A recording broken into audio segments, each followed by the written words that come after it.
get up, stretch my legs. Eat some breakfast, milk and eggs. Brush my teeth up, wash my face. Start my day. Wake up, get up, stretch my legs. Eat some breakfast, milk and eggs. Brush my teeth up, wash my face. Throw my clothes on, start my day. Wake up, I can smell the smoke from the bacon. Let's go, see the sun shining from the windows. Okay, I know that today'll be a good day. Okay, I know that today'll be a good day. A, B, C, 1, 2, 3. Drink some water, brush my teeth. Get out of bed and I stretch. Bed in my hair is a mess. Look through my clothes for a fit. Anything I do is drip. Feel like a kid when I'm tick-tocking. I still keep it real as it is. I show my age, I don't switch often. I'm just as a dad as it gets. Try taking naps with my kids talking. I'm guessing this life how it is. And I can't wait for the weekend. Keep jammies on like I'm a kid. Wake up, get up, stretch my legs. Eat some breakfast, milk and eggs. Brush my teeth up, wash my face. Throw my clothes on, start my day. Wake up, I can smell the smoke from the bacon. Let's go, see the sun shining from the windows. Okay, I know that today'll be a good day. Okay, I know that today'll be a good day. Feel good, feel great, can't complain. Look out my window, see birds and planes. Sun's out, some clouds, it might rain. Siblings on my nerves again. Summertime, go for a swim. Wintertime, go grab a sled. Spring, I might need an umbrella. Fall back in school with my friends. Attitude change like the weather. My mom tell me it never ends. Like clocks, we evolve in a circle. Every 12 months we do it again. Wake up, get up, stretch my legs. Eat some breakfast, milk and eggs. Brush my teeth up, wash my face. Throw my clothes on, start my day. Wake up, get up, stretch my.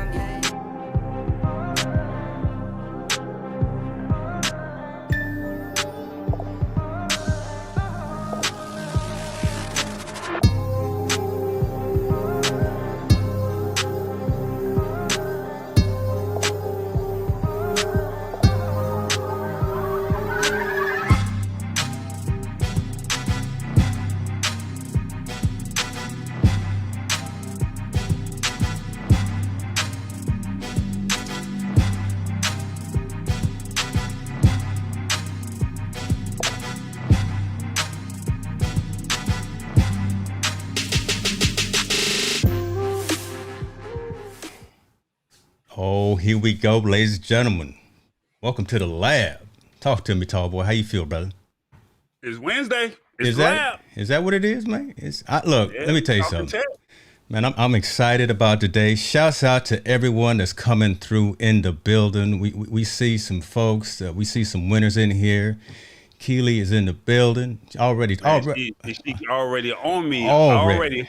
Hopefully you will appreciate my audio, Keely. I've done the best that I can every week. I'm trying. Man. But, James then stepped his game up and said, look, Tallboy, if you don't get it right, I'm going to just show you how it's done with the Mac and the new mic that he had. Shouts out to some investments in Shure, because I better do some investing in them. I done got it all out of kilter now, but yeah, we got it. We stepped up the game. Keely got that new iPad Pro too. Hold on. I need to give a shout out to Henny the business. Yeah, y'all know who Henny is. I was watching his review of the iPad Pro, the 12.9 today, and he's the one who convinced me to get it. So next thing you know, I'm at the Apple Store at Arden Fair Mall today. Let me give a shout out to Dana, Jawad, and Drea out there at the Apple Store, Arden Fair Mall in Sacramento, California. They helped me out and got me all hooked up. So yeah, we rocking some new things. I see seeing you in the building. How you doing, sir? Appreciate you for jumping in. Appreciate you for stopping by. Hit the spot 10:06. Oh my God, what you cooking today? No, she made those Korean style air fryer ribs last night or yesterday in under an hour. Okay. With green beans and her infamous macaroni and cheese. I heard that. Sammy Superstar, this is a bad man right here. Love it having you here, sir. We appreciate you. Appreciate you as always. Thank you for the shouts on that. He wants that Inspector Gadget song back. Maybe next week, Tallboy, when you get back to producing. Not next week, but we'll talk about that. Oh, no, that's right. All right. We'll talk about that. I'll catch it. So while you doing all your shout outs, I mean, I gotta give a big shout out to let's see. J5 Create, they came through and they came out with the live capture adapter. And basically you can take your smartphone and stream to a DSLR similar to the LiveView Solo that you guys know that I have not really talked big about just yet. But you can take your DSLR, connect this to your cell phone, and you can then stream. So I would love to see how all of this works with the guests that we have today. Because, I just like to play with toys. Yes, you do. And so since I like to play with toys, it's like I'm going to push the tech limits. So J5 Create sent this. And then, since you had a multi-adapter, I haven't even had a chance to take it out of the box. But they sent me a modular multi-adapter with 2 kits. So that toy that you never sent me in the mail, J5 just said, man. No worries. We're just gonna overnight it to you. We're gonna start like so. You already given a ill impression to the man we got waiting behind the scene. I'm just saying, I mean, I'm a techie, and you told me you had the stuff. You were gonna put it in the mail, and I never got it.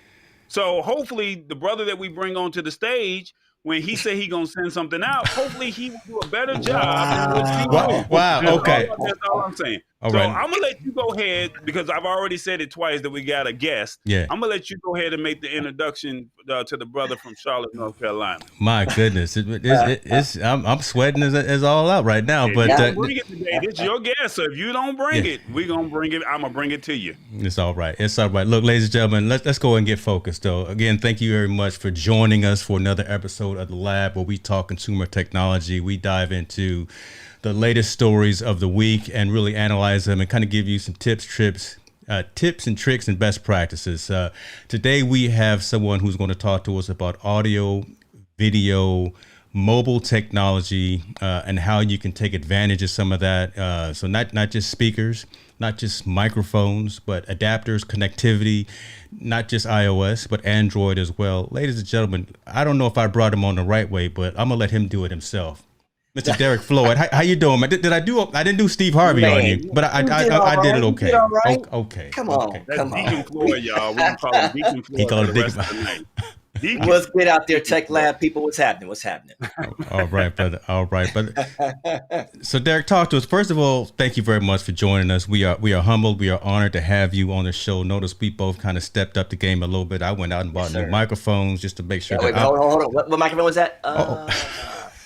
It just slipped out. Oh, yeah, okay. I know. Sorry about that. We can do the secret fraternity handshake now, right? That's what that's like. That's what that's like.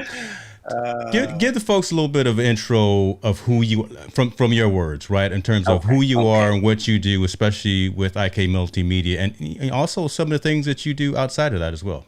Okay. Well, my name is Derrick Floyd. I am the senior account manager / product specialist for a company called IK Multimedia. Now, I know probably almost everybody out there has heard the word IRig at least once. I mean, if you're on Clubhouse or any kind of mobile app, you've heard, you got to get an IRig, Well, that's the company I work for. And we make technology that helps you get sound into portable devices, your iPhone, iPad, iPod Touch, Mac PC. And we make speakers, we make stands. We've just been on the front end of mobile technology. And now we're just branching out, making it even better for everybody that's streaming, podcasting, vlogging, you name it. And we have a device that helps you get the sound in. So today we're probably going to talk a little bit about, we're all making this mobile connection via on our cameras or on our DSLRs. But when we get back to the video or the audio, it always sounds a little junky. So we're going to give you some devices that are inexpensive, super easy to use, and that's going to make things streamlined for you and make it just something anybody can do it. Even Tallboy can do it. You know. See, he know you already, right? Your reputation precedes the conversation. Wow. Yeah, I see Sammy's already been using the iRig. So yeah, so I've been using your products, and I'm wondering if our colleague Mr. Lance Gilliland is on because, like I was saying, we know Star Ackerman, right? We have been to CES a number of years. Star's the bomb. Right. Shout out to Star. Shout out to Star. We miss you, girl. We miss you. Definitely. Right. I mean, hanging out at your booth, utilizing your products while we were walking up and down the aisles doing interviews. And I'd be remiss if I didn't give the shout out to Tallboy too for getting us hooked up with some special interviews every now and then. But again, we were using your technology a number of years ago, and I would love to just have you walk through what's new, right? What you got new in the toolbox. Again, some of those tools, how cross-platform that they are, because again, you got both Android and iOS, you got Mac and PC here, and I'm sure folks are going to be chiming in with questions about how is this relevant to them, how can they use it. Tallboy and I are going to have you in our suitcase when we go back to CES in January. So we're already sold, right? We just want to hear what's new. Go ahead, man. Well, Tallboy, you, me, or who's talking? Is this Tallboy going in? I got one question before you get started. Okay, are all there these products, because when you say iRig, most people automatically think iOS. I'm just being honest with you. Yeah. Are these products iOS driven, or are they Android driven, or are they cross platform? Most of them are cross-platform, so we're not leaving you out, Tallboy. We're not leaving you hanging by yourself. I know you get sad and get in the corner. You do. I understand. You do. I don't get sad. You're okay I fight back.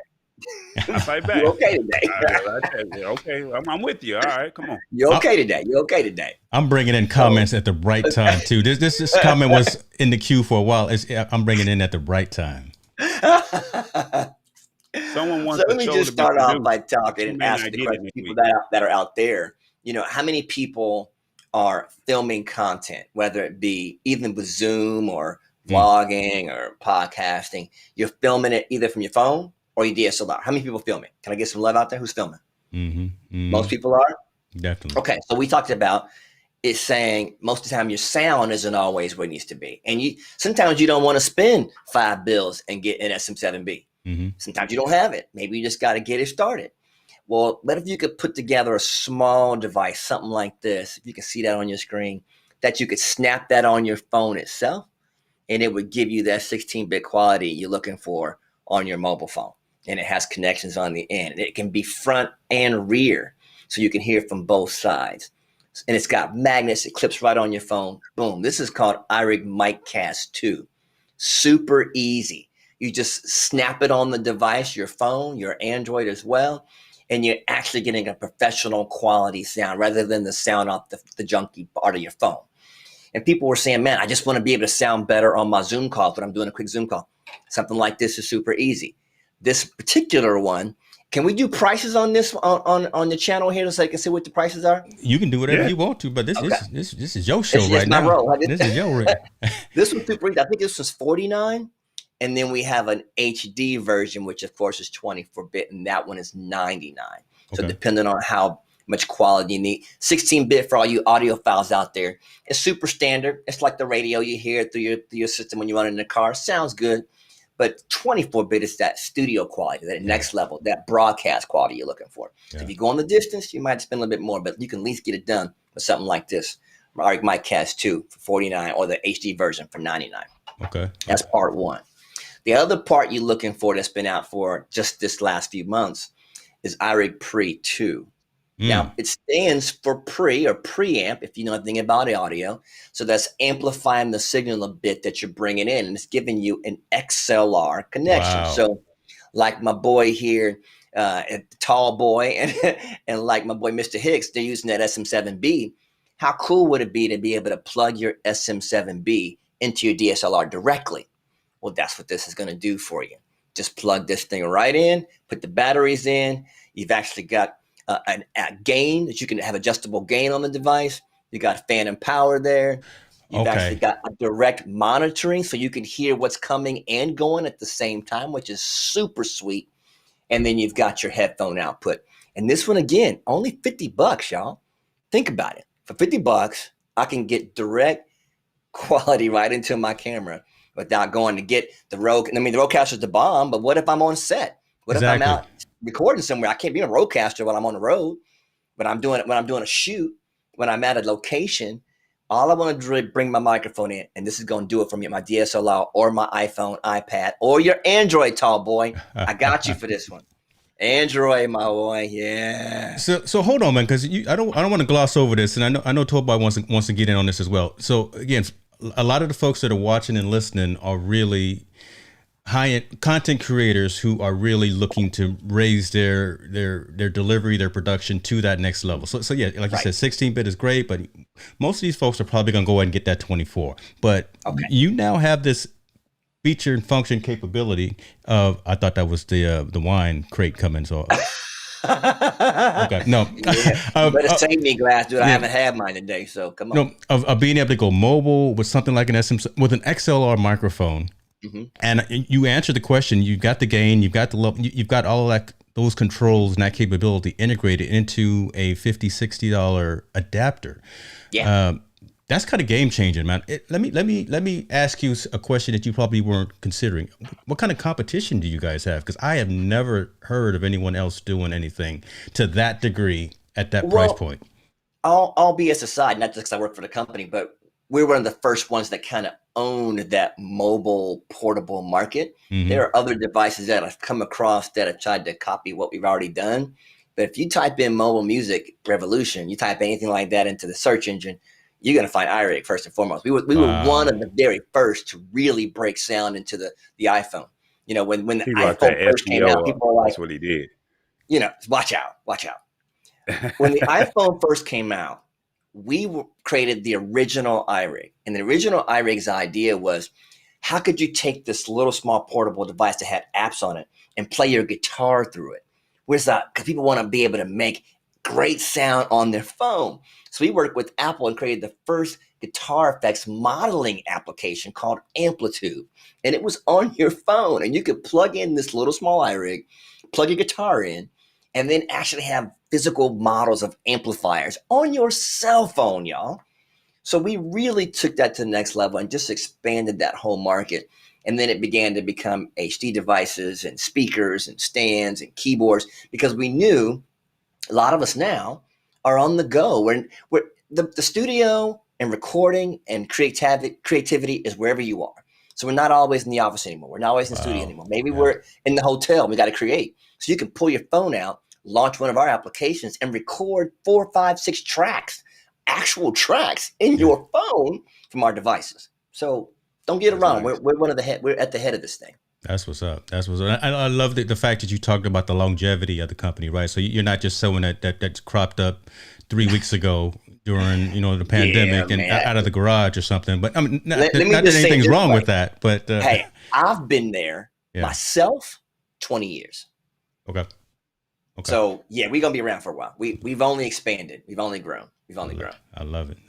And as technology has grown, we've expanded our reach. Like I said, going into monitors, we'll talk a little bit about that later. Mm-hmm. We have a couple of professional set of monitors. We have actual stands that hold your devices. We have keyboards, and we're a software company as well. I didn't even mention that, but we're really an amazing software company. So there's so many more facets to IK. This is just the beginning. Tallboy's over on the website, aren't you? Yeah, I'm on the website. I really am on the website. I'm looking at the I know where his eyes are. Yeah, but I'm like, let me look somewhere else and see what else that they have. Because he said that their software, they have other products, and I'm like, when I saw or when I heard IRig, honestly, I was just like, nah, this is not for me. This is really, more of an iOS type show. And my thing was, let me find the holes and let me try and get you here, get you there, but I mean, I'm just blown away with that everything is, compatible. We cover it all, bro. I love it. We cover it all. And we cover it because we feel like creativity doesn't stop when you're out of the office. That's good. I like that. What's next? So you said you had a second product, right? Yeah. Called the IRig. IRig Pre-2 was when we just showed. And just as you asked and about that one's $49.99, is that correct? Version. This one's $49. There's an HD version of this one that you can use with your Mac and PC, and that's the 24-bit version. That was 99. Remember, we take the next level up when we go on HD. It's a little bit more. Yeah. But if you want that broadcast 24-bit quality, you're going to have to go HD. But still, $100, and you can plug it into your Mac, and PC, and your phone. So it does all three. And believe it or not, what you're hearing me from right now in my own studio is through an iRig Pre HD, the HD version. I just use it. I plug it right into my Mac, and I plug my SM7B into that, and I'm using my camera right here to talk through. But I use it just because it's quick, and I can take that same device and get the same sound if I go somewhere else. I'm not changing interfaces. Sometimes you get a little bit of weird sound when you're changing interfaces. So I use that same device here on my Mac that I do on my phone. Keeps it easy. I'm using the Go XLR Mini. You're using the Rodecaster Pro, James, correct? Yeah, which I may have for sale if we keep talking to Derrick. And so basically, if you go out and get that HD, so if you go out and get that HD version of what you are talking about, right? You take that same mic that all three of us are using right now, and we just plug that into the 3.5 millimeter port of your laptop, and then you don't have to worry about an interface. And now pause that. The HD version goes in USB on your Mac and PC, and it gives you different cables in the box to plug into your phone. So we give you a couple of different sets of cables. So whatever application you're using, there's a cable in the box. Micro USB-A or something like that. Oh, okay. Exactly. So that way, it's still the same preamp, though. You're still using the same setup on every device, so you're not having to change. You know what I mean? Mm-hmm. And that's super convenient when you're constantly creating content. For me, I create content all the time. So when I'm out, I'm gonna have the same pre I do when I'm in the office. I love it. It's still 24-bit, 96K. The Rodecaster is amazing, but I don't need to use that too if I just have that and plug it in and go. That's true. That's true. Now you said you got a second one that you wanted to talk about. What is that one called? This other one was really, we designed it as the pandemic was coming on, and right before it broke out. We saying, well, how can we heard from DJs. DJs were saying, man, how can I stream my set where I'm at right into my phone? Because everybody wants to be on IG, everybody wants to be on Clubhouse. How can I get my set right here to go right into that without a bunch of cables and a whole bunch of crazy stuff? Well, we created a product called iRig Stream. Doesn't get any easier than that, right? iRig Stream. And all it is it looks similar to this, but it has a dial on the front for volume, and has left and right RCAs instead of the XLR at the bottom. Okay. So you can go right out of your mixture that you're using on your DJ set, or right out of your Rodecaster, left and right right into the mixer. Into the iRig Stream, and then from Stream right into your phone, or you can go into your Mac and PC with that as well. We give you the cables for both. What we try to do is make our devices completely flexible. I know Tallboy is like, well, does it work with this? Work with that? Yes, we work with all those devices. It's funny that you're saying all this, because we just had someone that just popped in, Rich Vibes. He's a DJ over in Europe, and hopefully he'll come back and catch what we're talking about with this iRig Stream, where you can bring your actual mix into your phone and then stream live to Instagram or stream to Mixcloud or whatever else it may be, and make it so simple. Paul Weber, I need you to pay attention. All the DJs have those mixers that all have left and right out. They all use that, right? You can't. So we figured, let's not complicate it. Let's just give them what they already have: left and right RCA out, right into your device. Boom. And we figured, we can give you whatever cable you need to plug into whatever you need to do, and then you're in. It gets no easier. You got me over here sending messages out to all my DJ friends right now. By the time they log on, we're gonna be out of this, off of this segment here. But it's like, hey, y'all might want to pay attention. I'm sleeping on it. You're sleeping on it. Yeah. See, when he gets quiet over there, that means he's doing something behind the scenes. I think I finally, after I don't know how many years, how many shows, finally got him. Derrick, all right, Derrick, let's go into something else. What else you got? Appreciate you. I'm gonna use that. Well, iRig Stream, iRig Pre HD, iRig Pre 2. I want to talk about the monitors, because people don't realize, the people that don't know us know we make some incredible studio monitors. And again, the first ones were super small. Look, see, James got them in the front. Shouts out to the Talk to me about them, James. Talk to me about them. Give me some love on them. What do you think? Look, I'm gonna tell you one thing for sure. This small package, high volume, quality volume, very clear. I love the thing that surprised me. I know you're going to go into all the specifics about it. Was Man, something? about it? What is so simple? The mic stand connection. So that out of everything else, beyond being able to adjust my levels and being able to plug everything else into it, just having that mic stand connection at the bottom of it, so I can mount them on my desk, which is how I got them right now, really blew me away. But the very compact size, very easy to connect. I'm glad I've got a pretty huge desk. I've got a 6-foot desk, and the fact that cable fit across from the left to the right, I was real impressed with that. That's dude. Look, I'm just a consumer talking about it, but you give the full corporate pitch. No, man, it's not it. And see, that's the cool thing about our stuff. Notice I'm not giving you corporate nothing, man. We just try to simplify it. Yeah. We try to answer the question that's already been asked. You know what I'm saying? People were like, well, how can I hear my stuff if I'm on a DJ set, but I don't want a gigantic set of the monitors taking up my rig, but I need to hear it clean. I need to hear how things sound. I need to hear the bass well. I need to hear the distinction between things, and I need to hear a good stereo mix. And I want it to be left and right RCA, so I don't have a mixer. Yeah. Once again, we answered the question. Left and right RCAs in the back. You said, where can I put them on my desk? Well, you can put them on a mic stand. We got a stand that you can just route it in on a mic stand. Ingenious. So Tallboy, they are smaller than your hand. Yeah. Each one is smaller than your hand. Size of my hand. But man, are they loud? Yeah. Talk to me. They are. I was using the Beats pill, so look, I came from the ghetto to the penthouse. Dude, I was using the Beats pill, so anything is better. You moved to the Hamptons with these kids. I did. I'm just saying. You moved to the Hamptons and you got a big crib with a pool. That's what you got now. That's true. I'm just saying with these. Yeah. So again, man, and they're Bluetooth. So you can go from your phone. Yeah, so you can take them on the road with you then. Exactly. So basically you take them, plug them into your laptop, and then you're good to go. Remember, Tallboy, I said wherever you're at, you got to be creative, right? If you're in the hotel, if you're on the road, if I got to plug in my IRig stream, whatever I got to do, I got to have it where I'm at. So I can sit these in the hotel and boom, I'm ready to rock and roll. I just plug them in and I can get my great sound wherever I land at. So okay, so let me give you a couple scenarios here. What would be a good use case for a streamer to use the iLouds? What would be a good use case for that? Right, we are right now where I'm at in my office. So you can hear, so you could hear the speakers that you having. I can hear everything clean. The sound's coming right out of your speakers instead of your computer audio. For sure. And what if you are on a set and you're filming something with your DSLR or you film something with your camera and you still want to have great sound while you're listening from the booth where you are?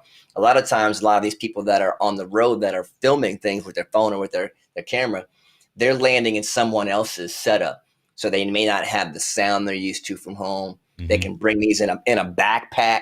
These are so small, they go in a backpack, right? So you're bringing your entire setup in the bag, and you're going to have full sound, clean sound. You're going to have 24-bit 96K through those where you'll hear super clean. And you've got an EQ on the back so that you can change the EQ itself. It's set for flat or desk, which actually changes how you hear them. If you're sitting them on a desk and they have which was a trip.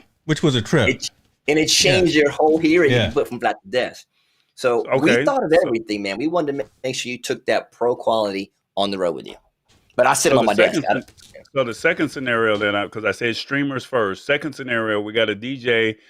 He has to lug all of his equipment to, let's just say, the park. What would be a use case scenario for that? He would be at the park and he would have his DJ set up right here on the table. Instead of having some gigantic speakers you got to come with him, he'd have them sitting right there on mic stands. Boom. And those mic stands, what's the power? Clear. So, we're talking about we're in the office now, but now you take it to the park. And when you take it to the park, what's the type of sound that somebody is going to be expecting out of that speaker since it fits in the palm of my hand? James, talk to him. How did they sound for you? Give me your honest explanation. Look, so any size, small to medium-sized party around a park. I know where you're going, Tallboy, right? A small to medium-sized party at a park, you can have these as your monitors, and they can actually keep the party going. People can hear them clearly, and you won't be peaking. As you start getting into a larger session, right? As you're probably getting into something like that's a club scene or something like that, you're not going to use these. This isn't the purpose for those. 10 by 10 types of room that I'm using them right now, I'm blowing the socks off of this place right here if I turned it up and put my Spotify playlist on. So each thing for its use case. 10 by 10 room right now. This is over and abundant of what I need. Outside in the park, again, you're under one of those awnings or something, and you've got 30 or 40 people. You are definitely going to have enough volume, gain, level, whatever acronym you want to. You're going to have enough to keep everyone enjoying the sound. So these will work for those. Well, while he's responding, James, we got a DJ that had some questions on here. Put those questions up. And let's see how, because this is coming from a DJ. I would love to hear Derrick's response to this. Okay. Somebody said, I'd love to hear the bass response. Well, right out the gate, these are 50 watts. So that's a pretty loud monitor, be as small it is. Number two, the response and where they sit is designed for you to hear only forward.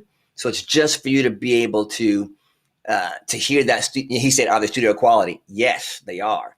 James will tell you, they're pristine, man. They are pristine. And the only way I can tell you is if you sit them up in front of you and you're listening in your small space, in a small setting, like where my room is right now, they're perfection. When I'm in a larger room, or like he said, outside at a party, I'm going to get just enough bass response where I can hear it nice and full. It's almost like you feel like, man, that's coming pretty loud. If I go past maybe 6 or 7 on the dial, I might get a little breakup on the bass side because I'm cranking them pretty heavy at that point. Yeah. But I can adjust the bass because there's a bass response in the back if I want to take a little bit off or a little bit less. But the point of the monitors in a live setting or for the DJ is just for him to monitor what he's hearing, for him to hear what's coming at him. It's not for anybody else out there to hear. It's just for him to be able to good, accurate, flat response. Now, see, certain monitors they're super loud and they're bassy.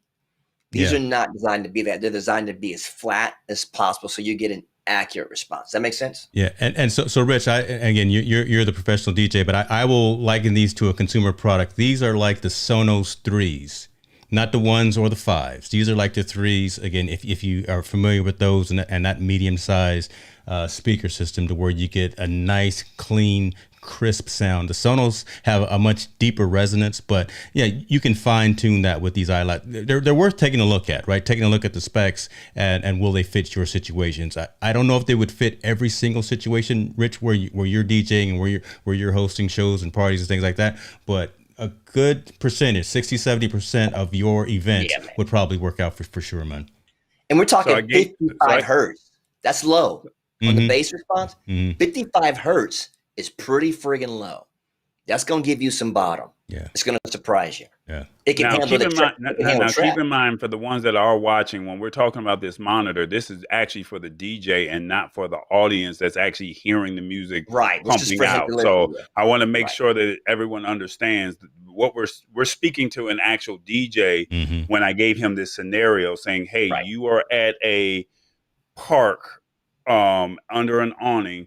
This is the DJ that's actually spinning the record. So as a consumer, you're not necessarily using this for yourself. This is really for the DJ so he can hear the music that you're hearing that he brings with his own set of speakers. So I want to make sure that that's cleared up to where no one doesn't think, oh, well, I can take this out. Now, my thing is, if it's a pool party, what would you say to that? I'm giving you different scenarios. Let me pause. It's got Bluetooth. Rich just asked, are they for home studio? And Rich, that's what I use mine for.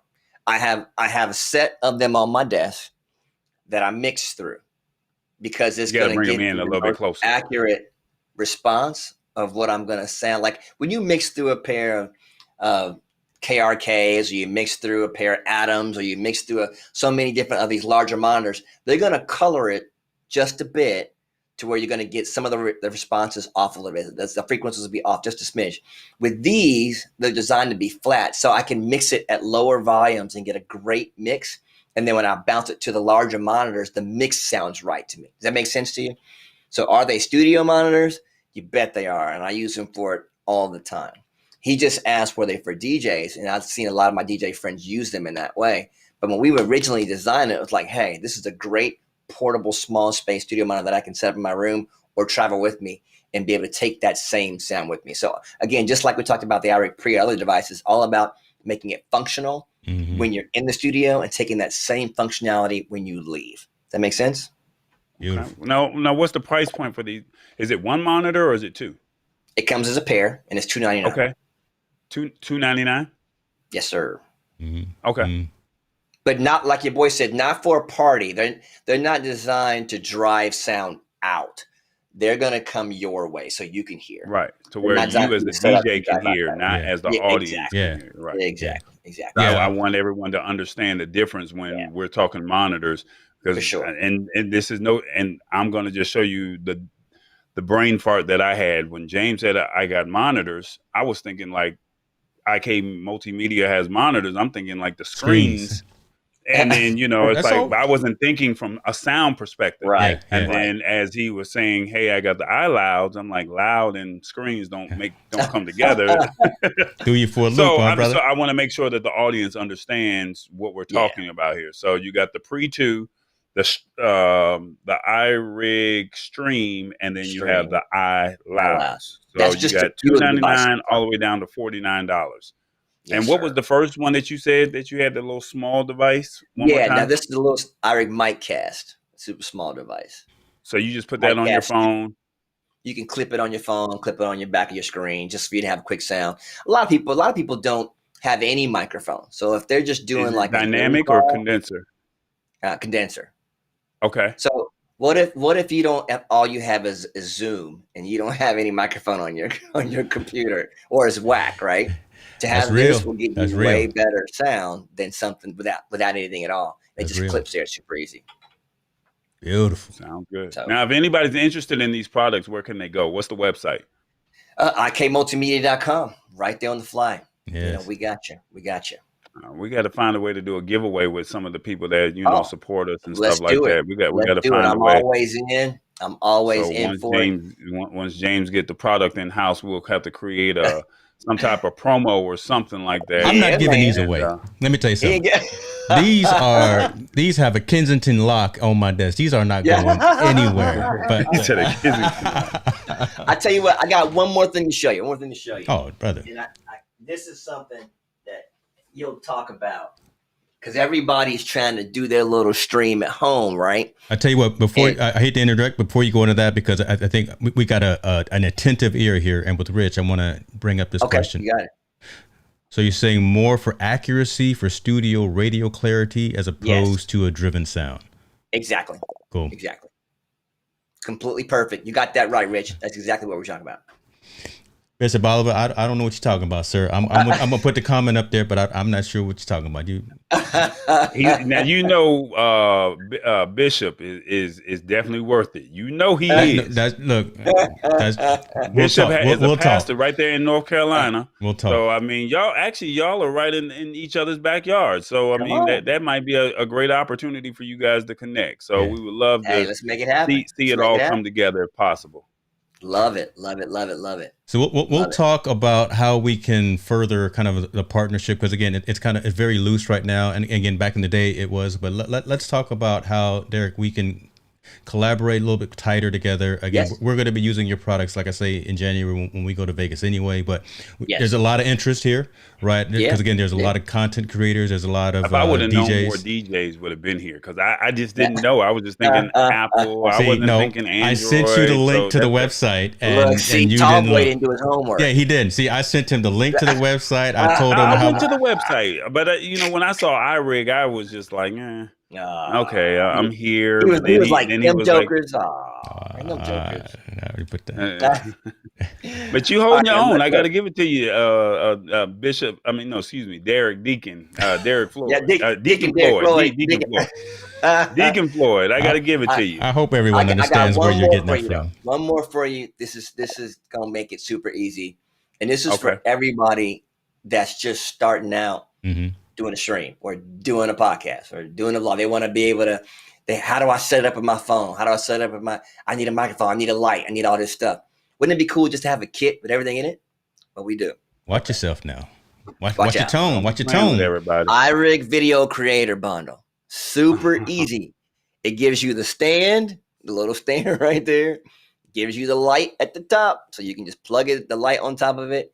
And it gives you a lapel microphone in the box. Wow. You can't get a whole lot easier than that, y'all. And it's only $99. So again, we're trying to keep it simple. You need a stand to put your phone or your DSLR on. You need a light to put your face there. You need a lapel to get better microphone sound. And then you just put your $99. cell phone Boom. right there on the tripod. Right there. You bring your phone, and IK Multimedia brings the rest. That's it. We got you.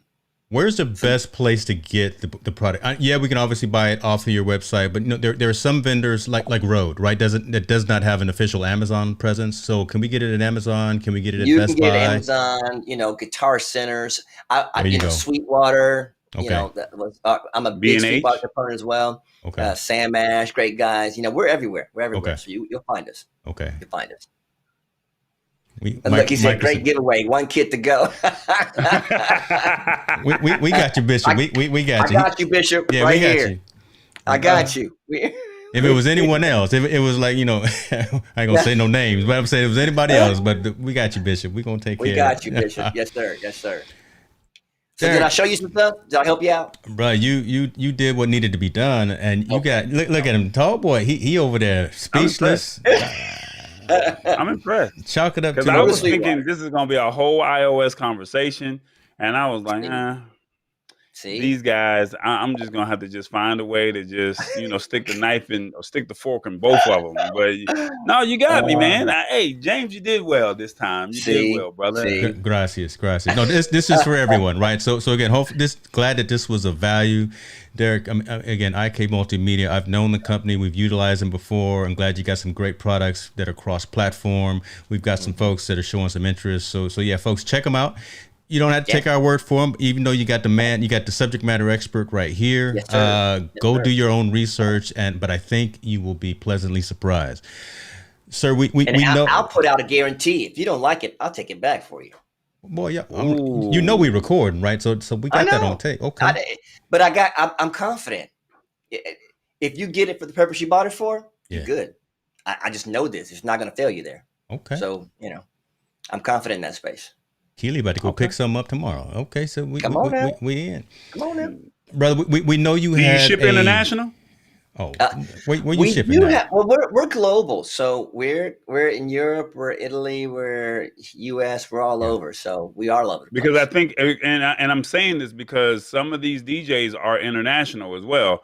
So I want to make sure that they have an opportunity to be able to get to your product. So I'm just being honest. Tell your guy to reach out to you, and I'll connect them to a European distributor where they are, because we are international. We'll take care of that. We'll take care of that. Okay. Take care of that for you. Good question, Tallboy. No question is a dumb question. Appreciate you providing value. See, Rich is up in the UK. See, there we go. No. Yeah. So, Dr. Floyd, I know you had a hard stop and wanted to be cognizant of time. I appreciate that. We will let you go ahead and do what you got to do. And I think we will continue to have a discussion maybe every quarter or something. Just bring you in and just have a conversation. I think we should. I think I would love to pop back on and hang with everybody out there in the lab land. It's been a blessing. And again, we just want to say, hey, thank you for having us on, taking the time. And I didn't get to mention that I also, in addition to IK Multimedia, have my own YouTube channel. Yes. Called The Beautiful Now Project. And it's all about taking the simple things in life and making things beautiful. My thing is, you got to uplift, encourage, and inspire folks to live a life that's now. Because yesterday's not here anymore. Tomorrow's not here yet. And if you take advantage of now, it's a beautiful space to be. So my content on my channel is all about taking advantage of that. Have a bunch of different segments you can watch. I interview a lot of different successful people, from Sinbad to John P. Key to Kurt Franklin to Sean Stockman from Boyz II Men. I mean, you name it. I've interviewed a lot of cats. And they all talk about just living the life, man, being confident and enjoying now. So if you get a chance, take a look at us on our YouTube channel, The Beautiful Now Project. Definitely. We'll actually include the link to that in the show notes and in the chapters, so folks can come check you out. I love your newsletter that you send out on a regular basis as well. So thank you for that, sir. Appreciate you. If anybody want to reach out to you directly, are you sending them to the IK Multimedia, or is there, because you are the senior account manager, they can email me directly. A direct link? It's my name, Derrick.Floyd@ikmultimedia.com.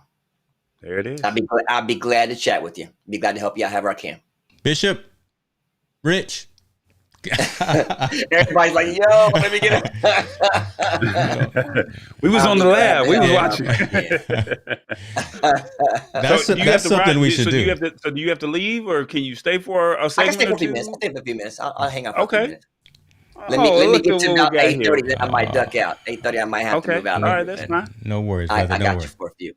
And tell Bishop I said what's up, and we gonna talk. Yeah. All right. So James, I got a new toy for us. Yes, you do. We got some topics, and we're just gonna let the spin wheel just do what it do. Okay, how about that? Well, we'll see. Trying to do too much.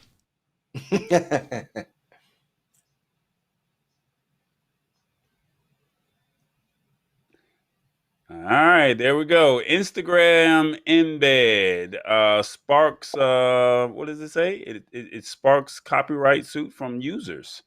So, did you see this article, James, or do I have to kind of talk about it?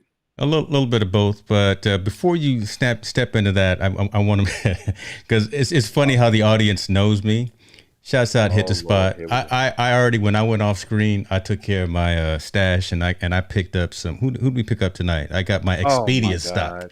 So yeah, I got my Expedia stock. So appreciate you. So we have a segment that has been unofficially embedded into the show, where he gets a stash stock, free stock that he gets through stash, and immediately at what's the time you said? It's at 5 o'clock, brother. At 5 o'clock. 5 o'clock Pacific time. 8 o'clock our time. He jumps onto it and he gives his stock, or he gets his free stock every Wednesday at 5 p.m. Pacific Standard Time, 8 p.m. our time. Yeah. And so no matter where we are, he has to make his announcement of his free stock. I do. I go off camera, make my little acquisition, and then come back smiling. So that's what's up. I love it. There we go. I love it. I'll let you go ahead and read the story, though, brother. This is a good story about privacy, about just some things that we've already talked about that people need to be aware of from a consumer perspective as well, because now Big Brother's watching. All right, so real brief, fights over shared social content started back in 2017.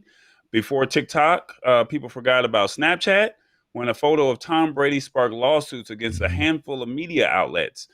Someone took a pic of the NFL quarterback in the Hamptons with the general manager of the Boston Celtics and posted it on Snap. Someone else uploaded a screenshot to Twitter where it went viral. And then the news outlets started embedding those tweets in stories about whether Brady was helping the NBA team recruit star Kevin Durant. The man who took the photo, his name was Justin Goldman, sued the media organizations, and a New York federal judge agreed that embedding the tweets containing the pic amounted to copyright infringement. Then in 2018, another photographer by the name of Miss Sinclair sued Mashable for embedding a photo that she had posted on Instagram of a mother and a child in Guatemala. That case went the opposite direction, with a different New York federal judge finding that Instagram terms of use includes a right to sub-license photos uploaded to the app, though the court later revisited its ruling and they eventually settled out of court. Now the world's most popular photo sharing app, Instagram, is being sued. Two users on Wednesday, last week, shall we say, sued Instagram, claiming its embed feature is designed to flout copyright laws to make money for its parent, Facebook. Instagram misled the public to believe that anyone was free to get on Instagram and embed copyrighted works from any Instagram account, like eating for free at a buffet table of photos, by virtue of simply using the Instagram embedding tool. So basically what I'm saying in all of that is, you have a feature on Instagram. If you do this on your desktop, you take a photo. Anybody, as long as you have an open account, not a private account, but someone else can go in and share and post it on their website or post it on to their page. Yes. That's a problem. So Wow. I went to, Yes. let me see. I went to Instagram's website, about.instagram.com. I typed in Instagram embed, and it says now that when you visit Instagram photo or video page on your desktop web browser, you'll see a new share button on the right side of your photo, just under the comments button. Click the button to see the embed code, copy the block of text it gives, and you paste it into your blog, website, or article. When you hit publish, the video or the photo will appear. So now, yeah, it's right there. And then it says, as always, you own your photos and videos, and we want to make sure that that's understood no matter where your content appears. Whether you want to embed your video on your blog or a friend wants to feature your photo on a website, everyone will clearly see that the content belongs to you. Your embed photo or video appears with your Instagram username, and clicking on the Instagram logo will take people to your page on Instagram.com where they can discover more of your photos and videos. If your content is private, then nothing has changed. The embed code is only available to those whose photos and videos are public. That's new. Now, Okay. now basically what's that saying in plain English is if you take a photo of whatever it may be and a celebrity is doing something that they're not supposed to be doing, a plane crashes, a car accident, and the news station, you post it on your Instagram. When you post it on your Instagram, anybody, as long as they're on their desktop, they can now post it on their blog. They can post it on Facebook. They can post it on of their website. They're going to give you credit, but you didn't give them permission to do it. Wow. Yes, you did. That's testy, y'all. That's how I don't understand how IG can even function past that, because that's part of what IG's about. You caption something real quick, you see some, all the paparazzi are out there and they snapping something and boom, they get it. They go right to IG or go right to Twitter, one of the sites, and that's how they're making their money. So now you're telling me if you snap me at the pool, I ain't supposed to be at the pool with this girl, and you got me, I can sue you for snapping the picture? That's where this is going? Come on, man. How can they hold that up? This has been going on for years. Yeah. So How can they hold that up? it's crazy. So I don't think the suit's going to go anywhere. And the reason I made that flippant response is it's in the end user license agreement that anything that you put out there on social media can be utilized anywhere. So it would be different if we paid for the service, but we don't pay for the service. But Derrick, you made the correct statement. The way that Instagram, Facebook, Snapchat, TikTok make their money is how advertising, search revenue, and influencers that are posting products that they're using. That's how they're making their revenue. Mm-hmm. Part of utilizing these social media services and networks is you, who don't read the end user license agreement, give you permission to allow your content to be shared. Remember, there used to be a mobile app, it's probably still out there, called Repost for Instagram, right? Where you would actually I would see something on your IG feed, I would fire up Repost, and it would copy it, but it would have the little tag that said from Derrick Floyd. Right. It's the exact same thing, but now it's just integrated in Instagram, so you don't have to have a third party tool. It's unfortunate, but this is one of those privacy things, and by opting in to use the service, you are giving permission to anyone who sees it to use your photo as they see fit. So have a private account, or Instagram start charging for it to where we actually own the data that we put up there. It is what it is. It is. It's tough, but it is what it is. Unfortunately, until someone comes up with a private network to where you still own your data, then cost of doing business. So here's what the person or the two people that are suing Instagram, this is what they're saying. Instagram is the beneficiary of millions of copyrighted photos and videos uploaded by its users. Defendant reaps billions of dollars annually from hosting, tracking, encouraging, handling, and causing a significant number of such photos and videos, which included hundreds of thousands or even millions of registered copyrighted works to be embedded and therefore infringed by third parties who use the embed tool. They also argue that Instagram also misled third parties into thinking that they didn't need a license or permissions to embed the post, and that is until a Facebook spokesperson responded to an inquiry from another tech website called Ars Technica last summer and said, while our terms allow us to grant a sub license, we do not grant one for our embed API. The platform policies require third parties such as BuzzFeed, Time, or Mashable to have the necessary rights from applicable rights to holders. This includes ensuring that they have a license to share this content if a license is required by law. The plaintiffs are also unhappy that the Instagram is able to track third-party embeds, but users can't, which leaves them unable to easily go after the infringers. You driving that point home, brother.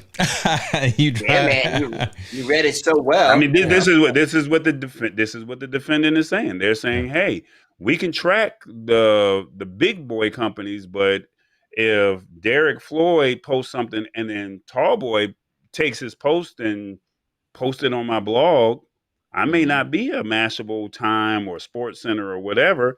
And then now all of a sudden, one of these big boy companies take my post that I repost that I took from you.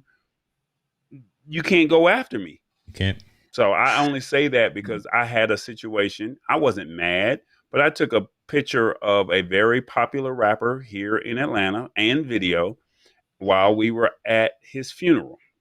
And because that person was not available, because it was here in Atlanta, there's a lot of people that wanted to come to that person's funeral or wanted to come to that wake. And while I was at the wake, I took the photo. I had permission to be there. They knew what I was doing. They had no problem with it. While I was there from 3 to 9, people literally were reposting that photo. And I didn't know because I was at the wake. When I got home, I started getting negative comments on my Instagram and on my Facebook. And I'm like, where's all this energy coming from? Right. Well, the family ended up calling me saying, Tallboy, can you take it down? And out of the respect for the family, I took it down. But what did everybody else do? They posted Derrick Floyd Media. They posted James Hicks Productions. And they put whatever their website is across the photo. I didn't do that to the photo. I didn't put my Tallboy logo on the photo. But you could come to me and you can ask me to take it down, but you couldn't go to the other people. There's no way to track that. Yeah. So now that photo has gone viral. It's all over the internet. But here, let me ask this question. You infringed on that on those people's copyright. Yeah. Because most people that become famous in some way, shape, or form, or infamous even in that, if there's a picture or something about you online, once it's online, it's free game. You really can't control it once it hits the airways. Once you hit send etiquette. And it's out, you can take it back off, but once it's gone, somebody else has it somewhere else on somebody else's server. It's gone. That's why they tell you don't put everything on the internet, because once it's out there, you can't get that back. Can't get it back. I don't care how good, bad, or different it was. You need to keep your stuff off the internet. Yeah. Keep your pictures, your data, whatever. you need to be smart, because you can't take it back. And you can sue me, but I'm not sure if that's going to change the platform, because the internet is the internet, and it's been around way longer than us. Well, the damage is done, like you said. The damage is done. The damage is already done. So you have to be careful or mindful of what you post. But I was at CES and I took a photo of, and I don't know if you guys remember this, but Samsung had a very popular film producer that was there, and he fumbled over his words, and people were, I was in the middle of the room and I just took the awesome shot, and he had his head down like he was defeated. And one of the tech companies reached out and said, hey, can we get your permission to post this photo? They did it the right way. The right way. Yeah. The right way. Yeah. No one else really cared, and it didn't go anywhere. But the fact that the company did reach out to me. But now we're talking about users who are saying, hey, I want this compromising photo. And then now all of a sudden this compromising photo has gone viral, and I can't come after you because I don't have no way of tracking you. I can come after Time, Sports Center, or whoever because I didn't give you permission, but now the video has gone viral. I'm part of a viral video now where the guy, I don't have the rights of it, but you know, the Kid and Play where it says grown man and work. I'm in the back. I'm the guy that's in the back trying to back up, and you know, you've seen it around the Thanksgiving post. Look at you. You've seen the Thanksgiving post, yeah. But I was trying I said, no, that can't be him. No, that's him. That's him. But the person posted it on his Instagram, and then all of a sudden it went viral. And here it is around Thanksgiving, 2018 or 2017. And that was that same year, the beans, greens. Oh, Shirley Caesar. Yeah, when that video came out, that same video that same photo with Kid and Play came out, and they said it's no longer Kid and Play, it's called Grown Man and Work. And the guy, he didn't get any money off of that, but the video went viral. You better get some Bitcoin or something after that thing goes. Digital currency. Well, he posted it on his Instagram. I mean, it wasn't a Getty image. So he posted it on his Instagram. And then can you go after all the people that posted or reposted? That photo went viral. Wow. Fellas, I'm gonna have to exit out of here. Y'all got some good stuff going. I wish I could stay around and hang out. Next time we plan, I'm just gonna say, look, I'm here for the whole duration. But we don't want you to get in trouble at home. Don't sit like again. You got to do what you got to do. You got to do. I got to talk to the boss. I got to make sure we know. That's right. Brother Floyd, we appreciate you again, brother. Thank you very much for the commentary and for the insight. We look forward to having some more conversations with you, man. Thank you again. Have a blessed night, sir. And I look forward to coming back, y'all. Y'all be good out there. Take care of each other. Blessings. Peace. You too. Thank you, sir.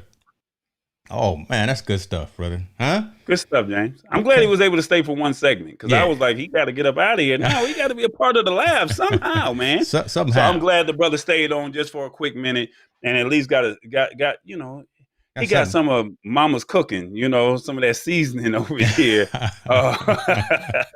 He got some of that lab cooking. I was like, he got some of that smoke. Yeah, he got some of that smoke. He got some real smoke. Yeah.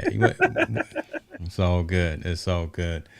So any other final thoughts on this before we move on to the next topic? No, I mean, it's open and shut. And I'm just, again, I'm trying not to be flippant about it. But again, it's if you're using social media platforms, just be cautious and be aware of the fact that your stuff can go anywhere.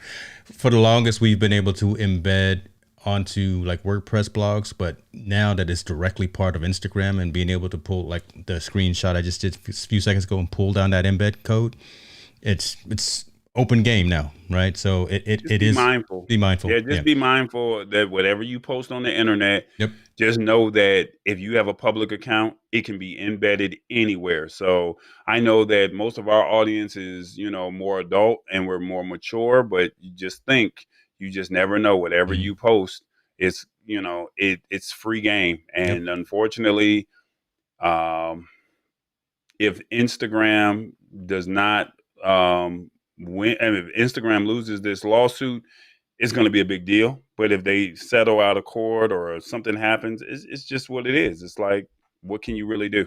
So that's my final take. Just I hope that you just are mindful of what you post and just keep in mind that, once it goes up, anything can go viral. So you're happy on one end that it goes viral, but then you're not happy because you didn't get paid. That's all I can really say. Next topic. Hold on one second. I think we should talk about what the bishop brought up here about how can you get a private account. And that's just in the settings for Instagram, right? So you can have either a public, private, creator, or business account, and going through your settings through Instagram, you can actually set it up that way. And remember, if it's private, folks, no one will see what you post unless you allow them to see it. So they actually have to request access to be your friend, and to see your stuff. So it's all in your account profile settings. Great question. Yeah. Spin the wheel, brother. Spin the wheel. Spin the wheel. There we go. Let's get it. What we got? Hopefully we don't get one of these doubles. Get the same topic again.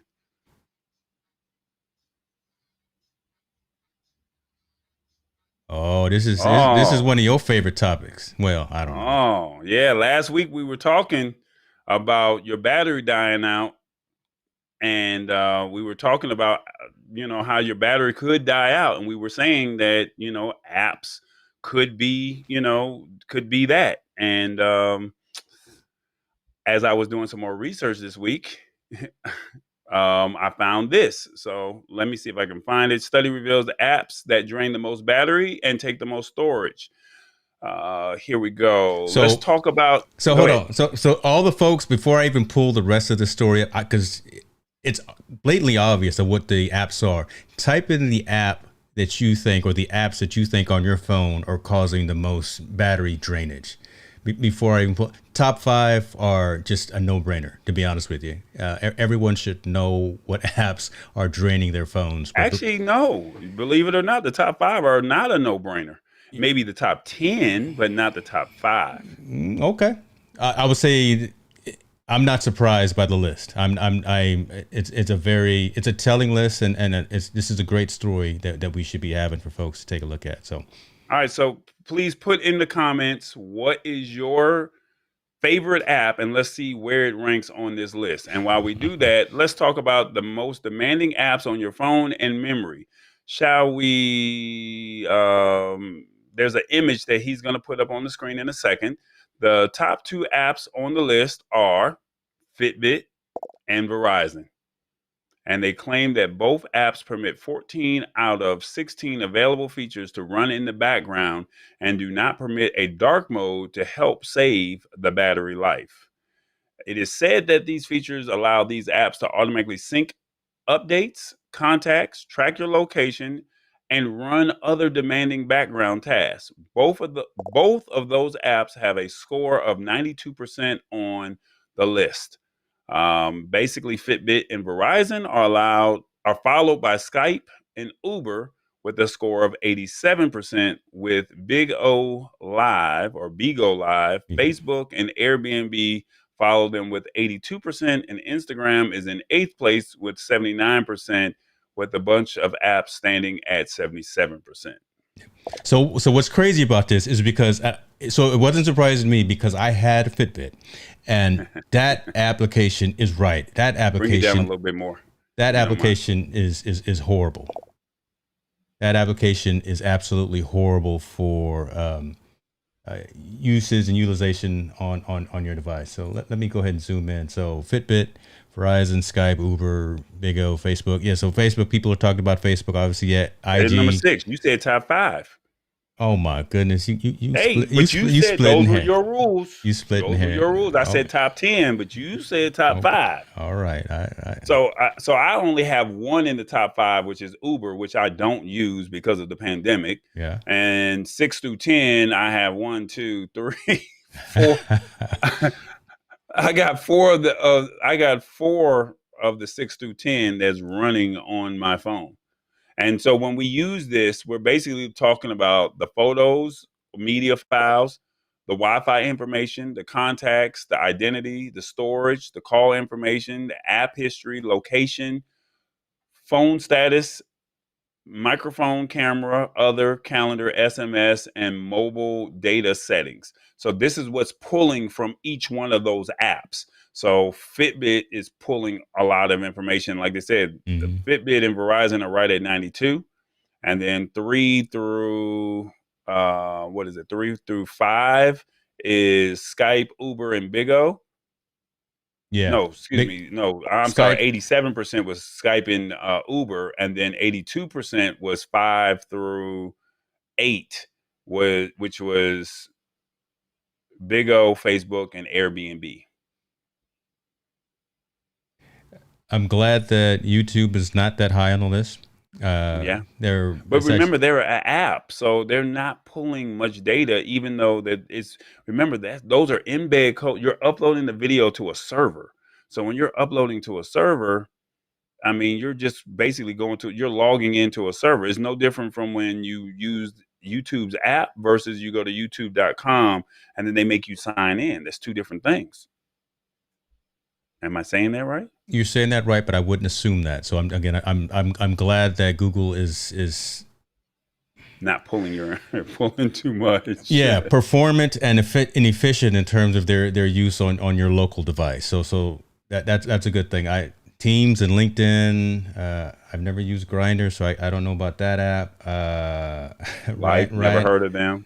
LinkedIn. Do you use LinkedIn on your phone? I mean, do do. you have it as an app? I do. Yeah.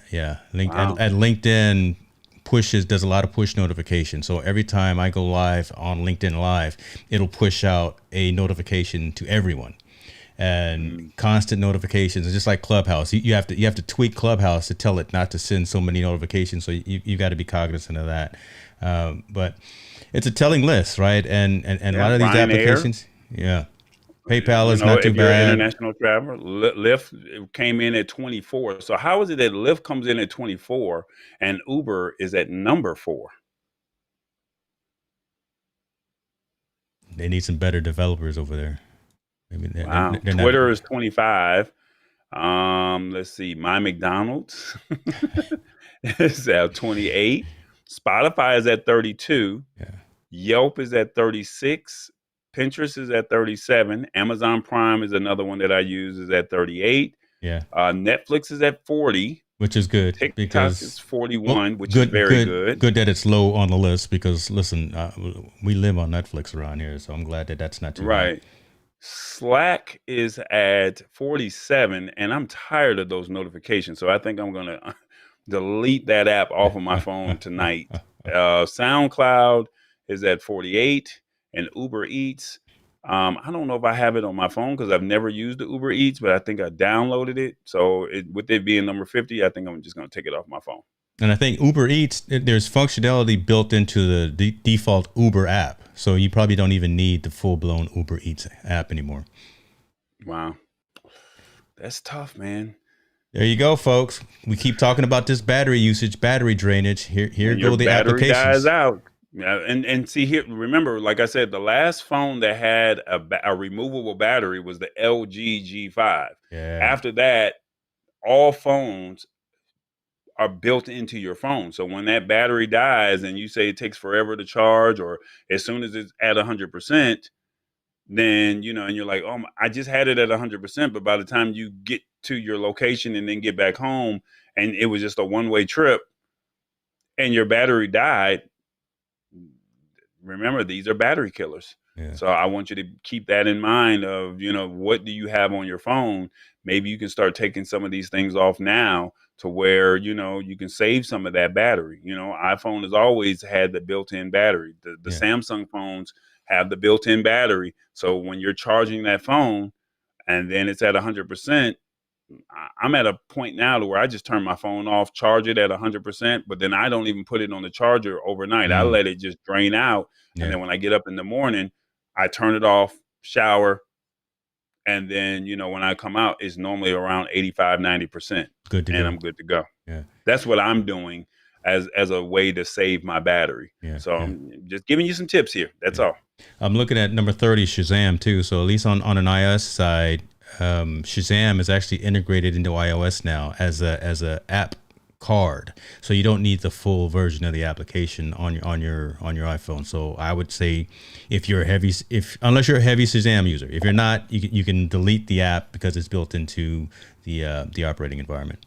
Let me ask you this before we switch topics. If you had to delete 2 of these that were closer to 1 as opposed to closer to 50, what would be the top 2 that you would let go? Well, I need to stay away from McDonald's, so I'll definitely delete my McDonald's. I do have that on my. Okay, so that's McDonald's is 28. So you got to go a little bit higher. So between 1 and 27, what else would you let go? Man, Airbnb's on. I'd have to probably. I sure do want. I keep talking about Mark Zuckerberg. I sure would like to delete Facebook, but there's so much. I'm just gonna say that Fitbit has been removed. I gotta have Verizon. I don't have Skype on anymore. I would say Airbnb. So Airbnb and my McDonald's. Okay. Yeah. What about you? For me, Uber definitely will go tonight. Rich talking about your water bill. I love it. Let's see. Uber will go tonight, and let's see. Man, maybe Zoom. Maybe Zoom or Ryanair. Because Okay. I'm not traveling internationally right now, so why do I have Ryanair on my phone? Yeah. I have Southwest, but there's no need to have Ryanair on my phone. Yeah. I can download it when it's time To get back. when it's time for me. Yeah, when it's time for me to go back overseas, I can then re-download it but for it to be on my phone right now, yeah, Ryanair could probably go. I still use WhatsApp, Zoom. Yeah, I don't know. Yeah, I have Zoom on my phone, so Zoom could go as well. Okay. So There you go. That's mine. I love it. All right. What you think of the spinner, man? It's all right. It's a little hokey, but we'll have to dial. We got to dial it in. I won't say you're doing too much, but I'll say you're doing a little extra. Look, I saw it and I said, man, you know what? How can we incorporate this into into the show? But like I told you, I like to test things out while we live. Yeah, you can't present it to me like 45 minutes before we go live. No, actually, I presented it to you hours before. You just didn't read the email. So you told me you were going to get back to me 30 minutes later, and you never did. And if you look at the timestamp, oh my God, yeah. So what we're not going to do is bust my bubble. So now what I did not do with this spin wheel, what I did not do. Wow. Yeah. What I did not do is I did not do it to where it would remove one of them off of the. It would not remove one of them off. So if it does do a duplicate, I'll just spin it again. But I did have that option. But what I did not like is it erased it and we couldn't bring it back up. So I just knew that. It had to be something just to try. We don't have to keep it, but I just wanted to see where we stood. That's all. Yeah. See, Rich already coming through. He's seeing the specifics here, right? We got to color coordinate. We got to get the branding colors down on Pat. So see how it already did the Instagram. Yeah. Yeah, we already did that. So I'm gonna try one more time and see where it goes. If not, we only got 2 more topics, so we'll see where it goes. Well, while you're spinning. Comment there are apps that should be. Hold on, brother. let me go on. God is on your side today, boy. Hold on, brother. Let me go into this. So there are apps that shouldn't be shut down from the background to run. Even if your phone dies, it will send notifications when powered up. It has been interrupted. So that is true. There are a lot of system preferences and a lot of system apps that cannot be shut down, but. But we're talking about major apps. Yeah. We're not talking about the stuff that's already on the phone that comes preloaded on the phone outside of games. We're talking about the apps that you use on a daily basis, 1 through 50. Yeah. These are the top 50 apps that people download onto their phone, not the stuff that's already pre-installed. But now he coming through the front door. He talk about delete McDonald's. And you don't get them deals. Look, what deals do they have? The fish sandwich? Wait till the McRib come back. Look, when the McRib is never coming back, brother. Oh, it's coming back. It came back for about 6 months, and then it was gone again. When the McRib comes back, I send maybe both of my select kids. Markets. I send both of my kids down to McDonald's to pick up a whole bag full of McRib. Junk food. And we talking about technology. That's the one time that I will go deep on some junk food. Yeah, when the McRib comes back, all right. But let's go and get focused again here. You better eat some of Tammy's air fryer Korean style ribs now. You better leave the McRib alone and go to Tammy's air fryer Korean soy sauce, sesame oil. You better go to hit the spot. That's what I'm trying to tell you. I got you, brother. I got you. All right, man. This is at least we didn't save the worst for last. So wow. I'm just saying, man. It says Apple says it's time to update your iPhone again. You're getting updates every month now? I actually welcome that, right? It's a catch-22 because it's always been, you think about it, Mac versus PC or Android versus iOS, who was more prone to malware, ransomware, who was more prone to viruses and things like that. Folks are cracking iOS devices. Folks are actually finding vulnerabilities in the platform too. So as long as they're on top of it and providing updates, that's good. 14.6 didn't really give a whole lot that I think that was really worth talking about. We talked about it a couple of weeks ago because, again, I've been running it for a while, and I gave people a preview of it. But the idea is that there are security issues that have been patched. There are some day zero types of security vulnerabilities that have been corrected in this new version as well. So definitely fix that, definitely upgrade to that. The ability to unlock your watch with your phone has been corrected. There was actually a bug in some of the code. So some real nuanced things, right? So no major increases or functionality, just patching some holes, fixing some security vulnerabilities, and just making the UI more performant. That's really, I think, where I would say. But that's good though. That's what you want. I mean, no, yeah. Like I said, we go at it about iPhone and Android all the time. But I mean, the thing is, you don't want to have these holes in your phone. And I mean, look at it. I think we're at Android 12, and I believe that LG is at Android 11 right now. Mm-hmm. So, I mean, I'm still behind on some of the things that, I need to be taken care of from an Android perspective. Mm-hmm. The fact that Apple actually said, hey, come back and update, this is really a compliment to them. Like you said, even though it wasn't much, they did fix the bug fixes. Yeah. And, maybe it's for the ones that use iOS, maybe it's something that you probably didn't see or that you probably aren't catching. Mm-hmm. But the fact that they called it ahead of time, before you saw it, that's they're doing their job. Got to give it to you. That is a Makor. What is that? Makor. I don't know. See, I'm not cool with the kids anymore, so I don't know what they talking about. I have no idea. I'm not sure, but Bluetooth devices could sometimes disconnect or send audio to a different device during an active call.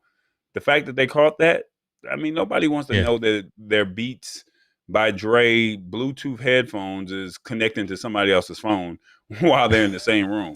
iPhone may experience reduced performance during startup. Call blocking extensions may not appear in the settings. Reminders may appear as blank lines. That's not good when you're, saying, hey, I need to be reminded for something. Unlock with the Apple Watch may not work after using the lock iPhone on the Apple Watch. The fact that they fixed it, hey, man, they're doing their thing. That's true. And I like what Keely's saying here. I mean, I sound flippant, but again, that is pretty valuable. The fact that you can unlock your phone when you're walking around with a mask, as long as you have an Apple Watch on that's paired to it. That does work pretty cool. I remember when I tried to demo that, right, when I was still running the beta, and it was a fail completely. But does it work now? Does it work better now? It works flawlessly now. So yeah. So that is. Well, you were in beta, so we'll give you a pass because it was beta, and you was trying to flex and say I got it and you don't. I'm looking at my phone and it's not working. But it was a great sight to see. I may have to find that throwback footage and post it as a snippet. Mac Daddy 007 is still talking about McDonald's, brother. Okay, we appreciate. He got 3 kids, so you know. Okay. You know what this dinner is. So when you got 3 kids, sometimes you got to just say McDonald's it is for the night. So I get it. Yeah. I'm pretty sure he'll love the IK Multimedia part where they talked about the monitors and bringing in your what was it, the iRig stream, where you could go back and watch the iRig stream and watch the iLoud monitors for your DJ setup. Yeah. I think you'll appreciate that. The Kid 07. I think you'll appreciate that. Oh, the Kid 07. That's what. Okay, I called him what, Daddy Mac. Oh my goodness. And I like what Rich said about Apple. Yeah, got to stay on top of it because of security issues. So good stuff. Hey, whenever you get your devices and they need a system update or an iOS or an operating system update, get on top of it because more than likely it's relevant and it needs to happen because there's vulnerabilities that are being patched. Haven't seen in a long time just fluff being put into either next versions of Android or next versions of iOS.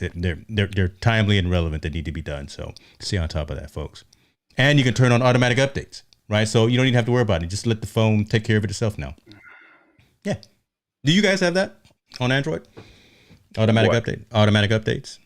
I think you do, or it tells you to update. Okay. So, but remember, LG doesn't do a lot of updates. So, I mean, it's like when you do see it, it's like, oh, we have an update. Let me jump on it. That's true. So, whereas Samsung, they're a little bit more, you know, Samsung and Google Pixel, their updates are much, you know, more frequent when they do put them out. So. Yep. Got you. All right, last story, man. June 1st. What day is that? Tuesday or when? Is that Tuesday? June 1st? Hold on, let me make sure, because June 2nd is my wife's birthday, so I better know what's going on. Well, June 2nd is a Wednesday, so yeah, Tuesday. And that's all that matters to me right now, June 2nd. So Tuesday is your last day Oof. to have unlimited storage, what is considered high quality with Google Photos. So uncompressed. Yes. There you go.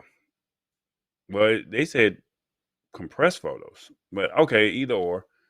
Tuesday, June 1st is, well, actually March 31st. I mean, I said March, Lord help me. May 31st is the last day, because June 1st, you will no longer have unlimited storage with Google Photos.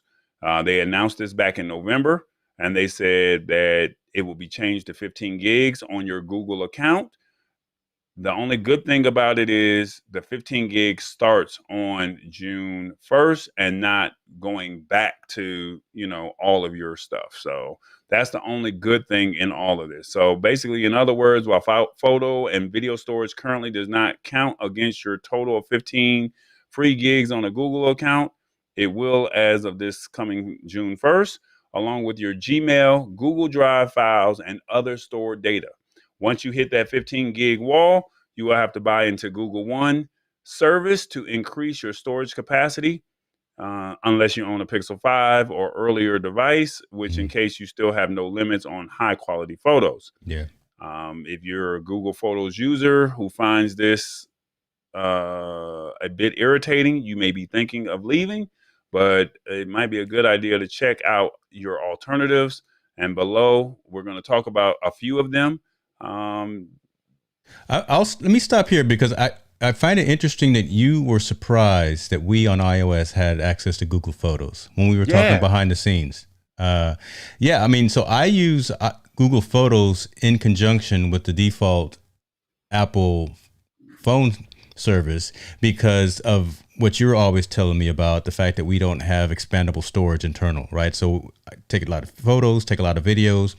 I actually copy those to Google Photos. Once they're at Google Photos, then I delete them off of my iPhone. Yeah. Wow. So Google Photos is actually a righteous alternative, even for Apple users. But it was funny because, you know, we're talking with, you know, our guest, Mr. Floyd. He said he used iCloud Photos. And so I didn't know that you guys had, you know, Google Photo access.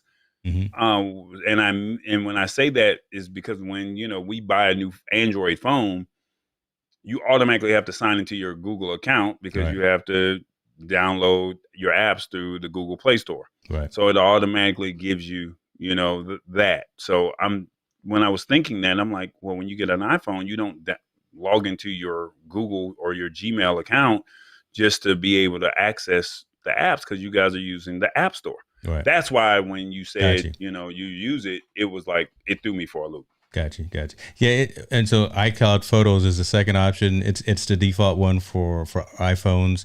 It not as robust as Google Photos, right? So like face tracking is just now starting to be integrated. Being able to do some fine tunes and retouching on photos is just starting to get there. It's definitely more pronounced in Google Photos, but it's a worthy alternative. You still got to pay for it. It's very expensive compared to some of the other ones that we're probably going to talk about it for what you get. But it's easy for iPhone users because again, it's part of their iCloud subscription already. I think you get 5 gigs by default, and then you can add on top of that.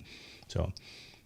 And that's what company again? So that's iCloud Photos. That's the one that's default with Apple. So just like on Android, you already have a Google account, which has all of the services around Google. And they're going to give you 15 gigs, but you're only going to get 5 gigs with iCloud. Yeah. So and then what is it? 99 cents a month for 50 gigs, and then $2.99 a month for 200 gigs, and $9.99 per month for 2 terabytes. Yeah. So once you exceed that 5 gigs on iCloud Photos. So just keep in mind, if you take a lot of photos, if you take a lot of video, you might want to just think about, hey, what might be the best way?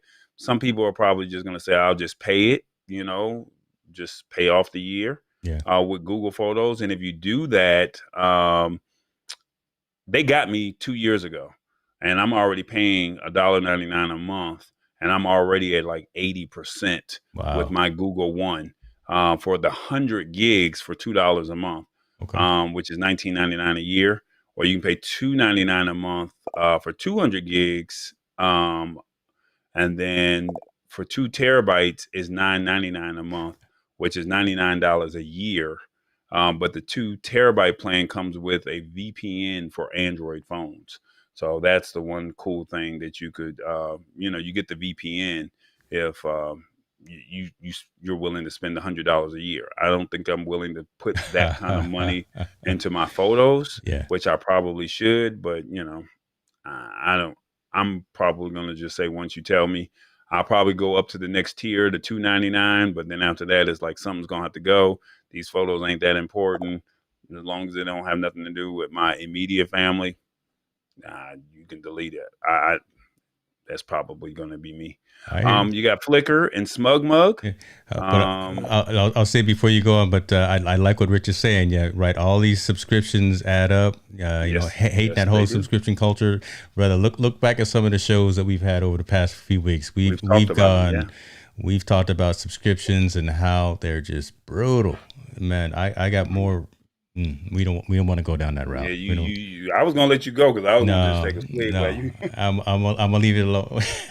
I'm gonna leave that alone. Mo, I see you, ENZC. I'll talk about that in a little bit, man. I appreciate you. I know that's a little behind the scenes there, but yeah, that's coming. That's coming up tomorrow. But appreciate you for coming on. Flickr, old school. Look, Flickr, been around for a minute. Look, they saying give us some love too. We around, Skype didn't get the love, Zoom did. So Flickr saying, hey, hold up, we still in the house. So I gotta give it to them, because I think I still have some photos from when I played ball overseas on Flickr, but I don't remember the username or password to my Yahoo account, so I can't get access to those memorable moments that I had, playing basketball abroad. Oh man.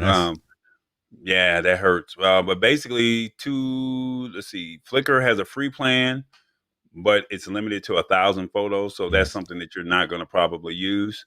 And you're limited to 200 megabytes and video files to 1 gig. You pay your $6.99 a month for unlimited storage without ads. And I can't see myself saying I'm only going to get 1,000 photos or pay $60 a year. SmugMug, real quick. Let's see, what are they talking about? $55 a year or $7 a month. You get unlimited uploads and a customizable website. Yeah. SmugMug is cool, but so my problem with SmugMug, my problem with SmugMug is that Flickr and SmugMug are the same company. I can't remember who bought who. I don't know if Flickr bought SmugMug or vice versa, but and I still am trying to understand the use case. SmugMug, I know SmugMug definitely has a much more customizable experience where, again, probably professional photographers can actually have a different tier where they can sell their photos on the site. And then if you buy one tier, there's no freeness on SmugMug. You have to pay to be part of that thing. SmugMug bought Flickr.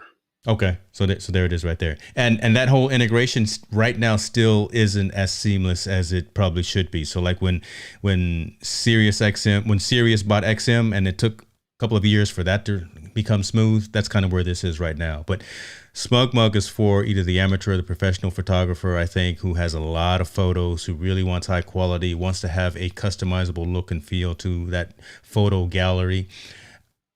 I'm a steer, if you're going to choose from the ones we're talking about right now between Flickr and SmugMug, I'm going to steer you towards SmugMug just before the capabilities that you have. Yeah. I'm pulling up this article over here. I just Googled who owns Flickr, and then it just basically was saying that Flickr will soon start deleting photos and massive chunks of internet history. That is the title of the article. I'm not going to read the article, but I'm just that doesn't sound like a good thing right there. Yeah, that doesn't sound good as that is the title of the article. So just something to think about right there. 500 Pics. I've never heard of them before. It's a Canadian company. Yeah, they're pretty well known. They're more for professional. Yeah, in the professional photography space as well. They have. But who's going to pay that kind of money though? Only the professionals. I looked at them a long time ago, but the money. What is it now? Oh yeah, 100. Yeah. Again, if you're selling, if that's what you do, right? Not just the photos of you and your kids hanging out at the playground or something. Yeah, those are all valuable as well. But man, if you're taking photographs and you're trying to sell those photographs because that's part of your livelihood, that's when you probably go to either hosting it yourself on your own blog, your own WordPress site, or whatever the case may be, or something like a 500px or something like a SmugMug. Not your Google Photos, not your iCloud, and not your Flickr. Just saying. Right. Photo Bucket, a limited free plan, allowing you to upload 250 photos for free. So that Flickr gives you 1,000? Was it Flickr that gave you 1,000? 1,000, yeah.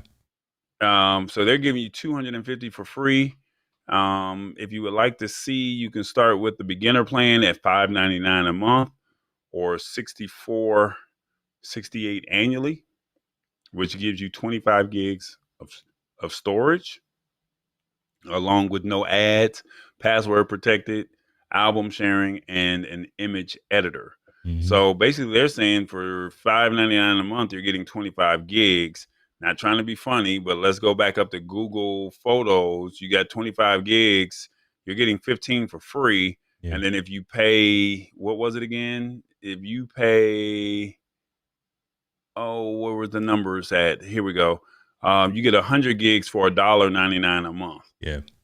100 gigs, and they're telling you you're only getting how many again for $5 something? Again, not everyone has Google money. You might end up just being stuck. Like, I mean, you might just say, "Let me just pay it."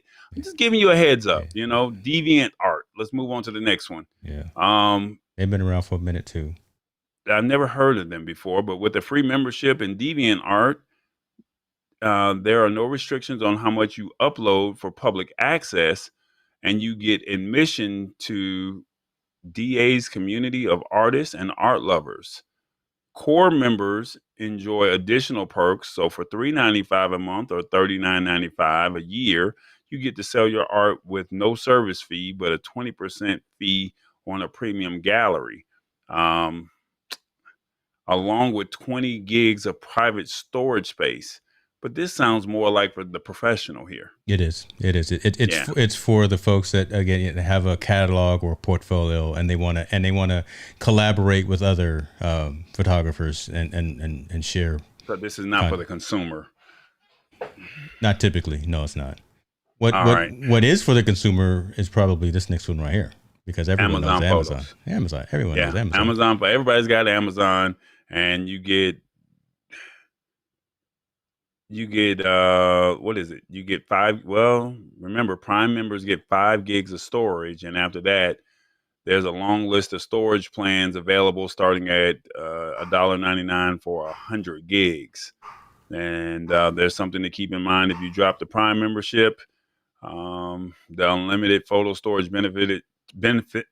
Man, I am struggling with the words today. You need some momentum. Unlimited photo storage benefits associated with the membership end.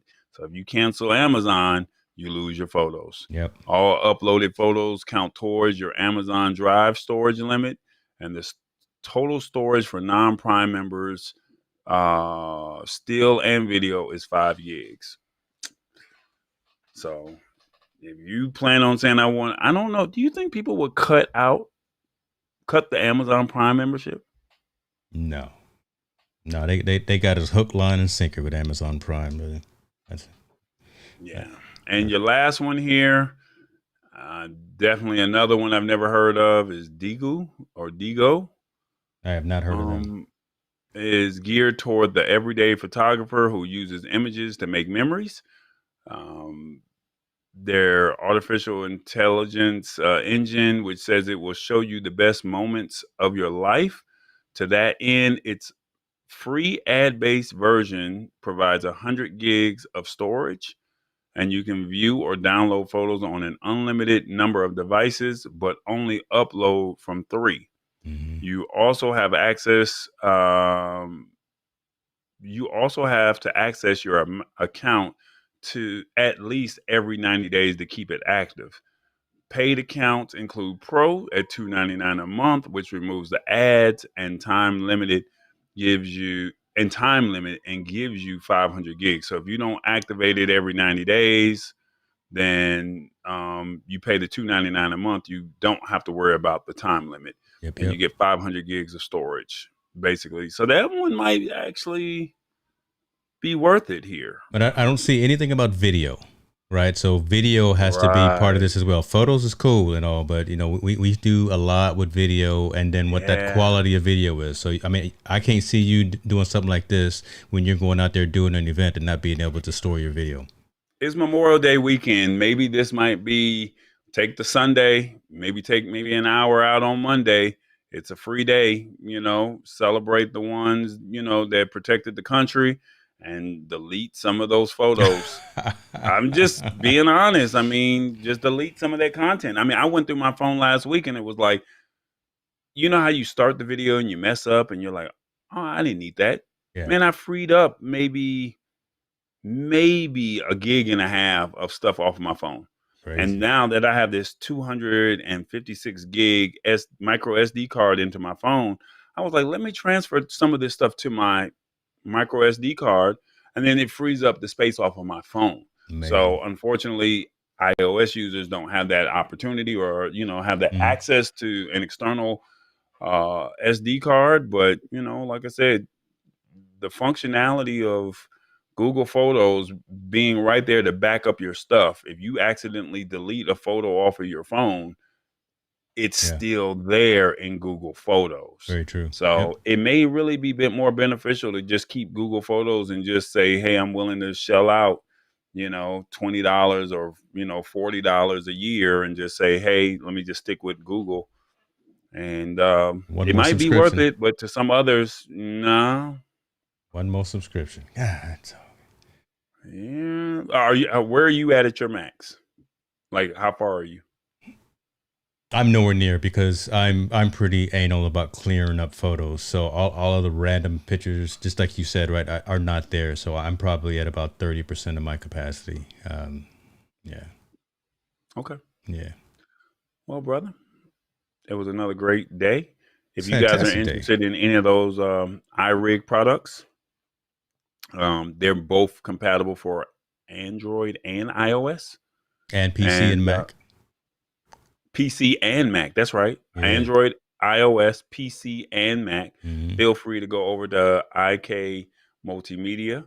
Tell Derrick Floyd that the lab sent you.